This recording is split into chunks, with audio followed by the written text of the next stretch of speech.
صدیق اب آپ کی طرف آتی ہوں. خلیل صاحب کی گفتگو بھی آپ نے سنی صدیق, اور آپ اسلام آباد میں بیٹھے ہیں جہاں پہ زیادہ تر صحافی ہوتے ہیں اور وہاں پہ ڈسکشنز بھی ہوتی ہیں, گیٹ ٹو گیدرز بھی ہوتے ہیں, بڑی گیدرنگز بھی ہوتی ہیں. اور میں آج ذرا ناظرین کو بتاؤں کہ میں بالکل سوشل نہیں ہوں, میں آفس سے گھر اور گھر سے آفس, اور زیادہ تر ہمارے یہاں رواج ہے کہ مرد حضرات زیادہ گیٹ ٹو مطلب گیدرنگز میں جاتے ہیں, گیٹ ٹو گیدرز کرتے ہیں. تو میں اکثر صدیق سے پوچھتی رہتی ہوں, صدیق کیا چل رہا ہے اس خبر پر, تمام لوگوں کا کیا کہنا ہے, تمام کا کیا کہنا ہے.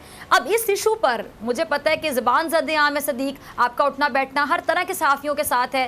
اس ایشو پر تمام صحافیوں کی زیادہ تر رائے کیا ہے, اور جس طرح کا behaviour so called senior pseudo intellectual میں کہوں گی ان کی جانب سے کیا گیا, اس پر آپ بطور صحافی کیا کہتے ہیں؟ دیکھیں بات یہ ہے کہ یہ 8-10 لوگ جو ہیں نا, جو جن کا ایجنڈا ہوتا ہے, جن سے ویسے ہی جن کی منافقت ایک کے بعد ایک کر کے بے نقاب ہو چکی ہے اور لوگ ان کے چہرے اچھی طرح جانتے ہیں, بدقسمتی سے انہی کو پورا میڈیا قرار دے دیا جاتا ہے. ورنہ یہ 8-10 لوگوں کے علاوہ رپورٹرز ہیں یا چینلز میں کام کرنے والے باقی لوگ ہیں, وہ تو سنسیئرٹی کے ساتھ اپنا کام کر رہے ہوتے ہیں. جہاں تک ان 8-10 لوگوں کی بات ہے جنہوں نے لمبی لمبی زبانیں نکال کے اور ان کے اوپر چڑھ دوڑے طارق جمیل صاحب کے اوپر, تو وہ آصف محمود صاحب ہیں, انہوں نے بڑا اچھا لکھا ہوا تھا کہ یہ جو گز بھر زبانیں ہیں نا تمہاری, جو لوگ بکواس کر رہے ہیں طارق جمیل صاحب پہ, اس گز بھر زبان کے 2 انچ نیچے تمہارا گریبان ہے. اپنے گریبان میں جھانک کے دیکھ لو کہ میڈیا یعنی تم لوگ سچ بولتے ہو یا جھوٹ بولتے ہو. پھر مجھے حیرت اس بات پہ ہوتی ہے ڈاکٹر صاحبہ کہ میں نے دیکھا کہ 3-4 چینلز نے طارق جمیل صاحب کو کاؤنٹر کرنے کے لیے کس کو بٹھایا ہوا تھا, مولانا طاہر اشرفی کو. اب اگر طاہر اشرفی صاحب یہ درست کہہ رہے ہیں کہ میڈیا سچ بولتا ہے, تو پھر یہ وہی میڈیا ہے جس نے طاہر اشرفی صاحب کے بارے میں کہا کہ وہ شراب کے نشے میں دودھ پکڑے گئے, الٹیاں کر رہے تھے اور ان کے کپڑے خراب ہو چکے تھے. میڈیا اسی طاہر اشرفی کے بارے میں کہہ چکا ہے کہ وہ منی لانڈرنگ کرتے تھے, وہ دہشت گردوں کے ساتھی ہیں. اگر میڈیا سچا ہے تو پھر طاہر اشرفی صاحب کے اوپر وہ جو میڈیا نے خبر دی تھی کہ وہ شرابی ہیں, شراب کے نشے کے دھت میں پکڑے گئے, الٹیاں کر رہے تھے, وہ بات ٹھیک ہے. اور اگر میڈیا جھوٹا ہے تو پھر طاہر اشرفی جھوٹا ہے کہ جو طارق جمیل صاحب کو غلط کہہ رہا ہے. مسئلہ یہ ہے کہ اب آپ اندازہ لگائیں کہ ہمارے کچھ اینکرز کو طارق جمیل صاحب کو کاؤنٹر کرنے کے لیے طاہر اشرفی کی ضرورت پڑ گئی. آپ انحطاط اور زوال دیکھیے اور بدقسمتی دیکھیے. اور یہ سب سے زیادہ تکلیف ہوئی حامد میر صاحب کو, ظاہر ہے سچ کڑوا ہوتا ہے, ان کو سب سے زیادہ تکلیف ہوئی.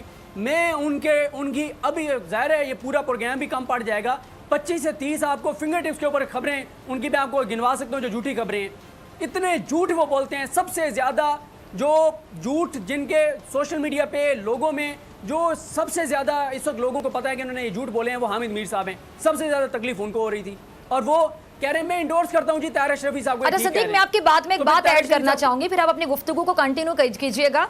وہ آپ نے کہا کہ سب سے زیادہ تکلیف ان کو ہوئی ہے, تو مجھے تو بالکل یہ لگا جس طرح وہ ایک جملہ ہوتا ہے نا کہ چور کی داڑھی میں تنکا. اب آگے آپ مکمل کر دیجئے. جی بالکل, آپ نے درست کہا, چور کی داڑھی کی تنکا. میرا یہ خیال ہے کہ میں نے جو اپنا پوائنٹ آف ویو دینا تھا وہ دیا ہے. میرا خیال ہے ہمیں اس موقع کا فائدہ اٹھانا چاہیے کہ خلیل الرحمان قمر صاحب ہمارے ساتھ ہیں, تو ان سے زیادہ بات کرنی چاہیے تاکہ لوگ زیادہ ان کو سننا چاہتے ہیں. بالکل ٹھیک ہے, قمر صاحب کی طرف میں آتی ہوں. ٹھیک ہے, بڑی اچھی بات کی آپ نے صدیق, بہت اچھی بات کی. دیکھیں ایسے صحافی بھی ہیں کہ جو بڑوں کو ریگارڈ دینا جانتے ہیں, اور آپ عالم دین کا مذاق اڑا رہے, تمسخر کا نشانہ بنا رہے, اور اس کے بعد آپ سمجھ رہے ہیں کہ بہت بڑی اچیومنٹ ہو گئی. شرم آنی چاہیے ایسے لوگوں کو. خلیل صاحب آپ کی طرف آنا چاہتی ہوں. اب یہ جو واقعی اینکرز جو معافی کا مطالبہ کر رہے تھے, کیا انہوں نے کبھی زندگی میں جھوٹ نہیں بولا ہوگا؟ کیا انہوں نے زندگی میں کبھی غلطی نہیں کی ہوگی؟ ساتھ ہی میں ایڈ کرنا چاہوں گی, آپ نے کہا کہ ان کو معافی شاید نہیں مانگنی چاہیے تھی. مجھے لگتا ہے کہ اس بندے نے معافی مانگ کے اپنا قد بڑھا لیا. پوچھیں کیسے؟ جو ضدی بندہ ہوگا اور وہ غلطی بھی کرے گا, اپنی غلطی بھی نہیں مانے گا, وہ کہے گا میں نے غلط نہیں کیا. لیکن چلے انہوں نے معافی مانگی, جو بھی ان کے ذہن میں تھا, جو بھی سوچ کر مانگی, مجھے لگتا ہے انہوں نے اپنا قد بڑھا لیا. کیا یہ لوگ معافی مانگیں گے جو ان سے سوال پوچھ رہے تھے؟ کبھی معافی مانگیں گے؟ انہوں نے کیا کبھی زندگی میں غلطیاں نہیں کی؟ میرا جو ذاتی خیال ہے ڈاکٹر فضا, میرا جو ذاتی خیال ہے وہ آدمی بڑا اس لیے ہو گیا ہے کہ اس نے شاید ملکی حالات کو سامنے رکھا, ورنہ انہوں نے جو بات کہی تھی کیا اس بات میں کی آپ کہیں نے, جھوٹ اور غلطی کہاں تھی. بالکل وہ بالکل سچ کہہ رہے تھے. جس قدر جھوٹ بولا جاتا ہے ان چینلز کے اوپر, یہ خدا کی قسم جھوٹ کی کمائی کھاتے ہیں. اور ہم صبح سے لے کر شام تک یہ جو چند نام نہاد لمبی زبان والے اینکرز کا ٹولہ ہے, ان کی جو ہم بدماشیاں دیکھتے ہیں اور جس طرح یہ تھانے داری نظام کو چلا رہے ہیں, مجھے یوں لگتا ہے خدا نہ خواستہ ہم ان کے ہاتھوں یرغمال ہیں اور ہماری روٹی پانی کے ذمہ دار یہ ہیں. خدا کے واسطے ان لوگوں کو بہت جلدی ان کا محاسبہ کرنا ہوگا, ان سے پوچھ تاچھ کرنی ہوگی.